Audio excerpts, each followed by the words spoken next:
কিছু মেয়ের কথা বলার স্টাইল দেখলে আমার নিজেরই বমি চলে আসে। মানে এত ঢং করে কথা বলবো, তাদের কথা বলার ঢং দেখলে নিজেরই গা জ্বলে। আর ছেলেদের যে কি হয় আল্লাহই জানে। বিশেষ করে যদি বয়ফ্রেন্ড সাথে থাকে তাহলে তাদের কথা বলার স্টাইল আরও বেশি বাইরে যায়। মানে আল্লাহ ঢং মনে হয় পায়ে পায়ে পড়তেছে, এরকম একটা কাহিনী করে। বেবি জানো শোনো, মানে কোন ধরনের কথা ভাই? ঠিক আছে তুই ফোনে বলস, টেক্সটে বলস, মানুষের সামনে তো ঢং করে কথা বলতে হবে? মানে আমি কালকে একজনের কথা বলার স্টাইল দেখে রীতিমতো অবাক।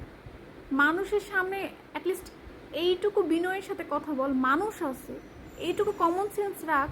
না, মানুষের সামনে বেবি তুমি কখন যাবা, এটা মানে এটা কোন ধরনের কথা ভাই? একটু লজ্জা তো থাকা দরকার। কিছু মেয়ের মনে হয় লজ্জার শরম আল্লাহ দুনিয়ার মধ্যে দেয়ই নেই, আর দিলেও ওরা শেষ করে ফেলছে এগুলা বয়সের আগে। মানে ছোট হলে একটা কথা ছিল, দেখে তো মনে হচ্ছে বড় সড়ো। এগুলো কেমনে রাস্তাঘাটে চলাফেরা করে? এগুলোর জন্যই না ছেলেরা সব মেয়েদের দেখতে পারে না, মনে করে সব মেয়ে এরকম।